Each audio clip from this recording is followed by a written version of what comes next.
Mr. President, The senator from Virginia. could I inquire whether in a quorum call? We are not. Thank you, Mr. President. I rise to speak with other colleagues about my War Powers resolution, a bipartisan resolution co-sponsored by Senators Paul, Schumer, and Schiff that will be called up for vote tomorrow. And a number of senators will speak in this block, most in support of my resolution. I know at least one senator, my colleague from South Carolina, is scheduled to come speak in opposition. I spoke at length last night about sort of what I view the big picture of this, and I don't intend to speak very long. It's better now to let others have a chance to speak. But what I wanted to focus on just briefly was the fact that we did have a briefing by administration officials in the SCIF this morning, the classified setting, and I'm not at liberty to discuss the matters in that setting. I will say what I said last night. I think it's important on matters of this importance, especially war, when 200 combatants have been killed, and that number is climbing, when U.S. troops have been injured, 2 still in the hospital, when U.S. assets are arrayed around Venezuela, and when there is now a commitment for the U.S. to essentially manage and control the Venezuelan economy and even civil governmental services for some significant time. I think it's time for us to get this debate out of the SCIF and into the public. And so I'm hoping that the Senate committees with jurisdiction, including the Armed Services Committee on which I sit, the Foreign Relations Committee, and to the extent that this was a law enforcement operation, the Judiciary Committee will finally start to have the first public hearings where administration officials can be questioned in full view of the public so that the American public knows what's at stake. I'll say one additional thing. I made my Democratic caucus mad early on when I came in the Senate because I challenged President Obama in 2013, his proposed use of the U.S. military in Syria to punish a bad dictator, Bashar al-Assad, for using chemical weapons against civilians. Now, he was a president of my own party, and Bashar al-Assad was a horrible dictator. But despite that, I challenged President Obama's ability to act and deploy U.S. military against Assad, even to punish Assad for bad behavior without Congress.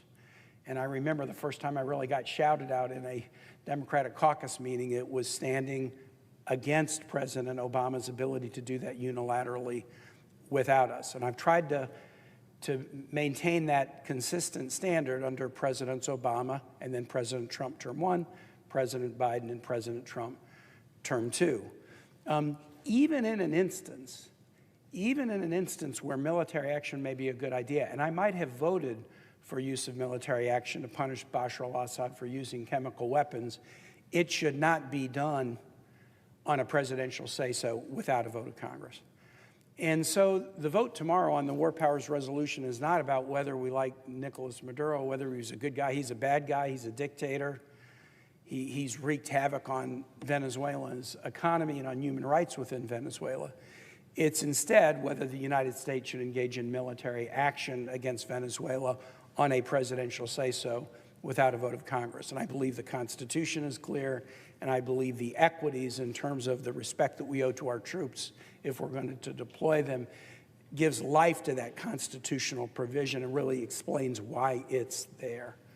The last thing I'll say before I yield to my colleague from Kentucky is one of the arguments that is being made, and this is not out of the classified setting because it's being made publicly by the administration, is this was not a military action, it was a law enforcement operation. I think that argument is specious. I think it kind of doesn't really pass the laugh test. Now, it might be an argument you would make if there was a covert operation to go into Venezuela in the dead of night and extract an indicted criminal, Nicolás Maduro, not criminal until he's prosecuted, but an indicted person to bring back the United States and face justice. If it were just the execution of an arrest, you might make the argument, maybe that's just law enforcement. And you might make it even if the military was somewhat needed to carry out the arrest warrant. This is far different than that. the boat strikes against Venezuelans in international waters, the amassing of 20% of the American Navy around Venezuela, the use of 150 aircraft deployed from 20 bases throughout the Western Hemisphere to carry out this operation, the arrest and deposition of Nicolás Maduro and his wife, but then also the U.S. decision to occupy and control the Venezuelan economy, its oil reserves, the indication from the administration that this is not a few days or a few weeks, it's likely a few years of U.S. occupation and involvement in this country with a military blockade stopping commerce into and out of Venezuela. This is not an arrest warrant. This is far bigger than that. And it's the kind of hostilities that Congress specifically had in mind when they wrote the War Powers Resolution of 1973. So I urge my colleagues to cast a vote for their own relevance. Cast a vote for your own relevance by saying that that power that the Constitution gives to Congress, that it is the only body that should declare war. If you vote for me tomorrow, you reserve your right to vote for war if you think it's a bad idea, or a good idea.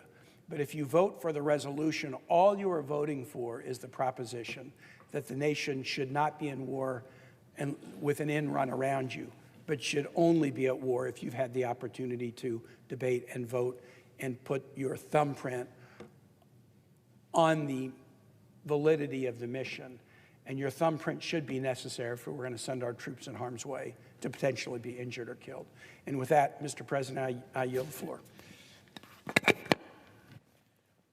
Mr. President, The senator from Kentucky. I want to thank the senator from Virginia for leading this effort.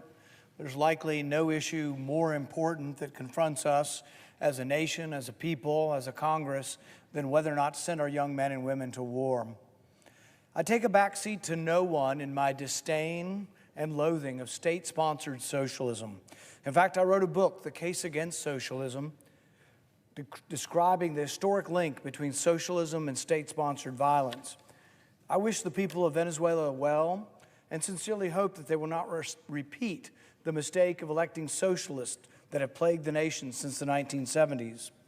Whether or not socialism is evil, however, is not the debate today. The debate today is about one question and one question only. Does the Constitution allow one man or one woman to take the nation to war without the approval of Congress? Full stop. That question is bigger than regime change in Venezuela, bigger than the claims that the ends justify the means, bigger even than the depredations and evils that multiple socialist autocrats have perpetrated upon the once great country of Venezuela. Even those who celebrate the demise of the socialist authoritarian regime in Venezuela, as I do, should give pause to granting the power to initiate war to one man. The power to initiate war is so vast a power that it must be confined by checks and balances. The debate today would not be happening if our leaders read and understood the Federalist Papers. The constitutional power to initiate war is placed squarely on the shoulders of Congress. Current congressional leaders squirm and would like to shift the burden of initiating the war to the president. Less than courageous members of Congress fall all over themselves to avoid taking responsibility to avoid the momentous vote of declaring war. But make no mistake, bombing another nation's capital and removing their president is an act of war, plain and simple. No provision in the Constitution provides such power to the presidency. No Supreme Court has allowed the Congress to abdicate its role in the decisions of war and peace, and no congressman of any self-respect will argue otherwise.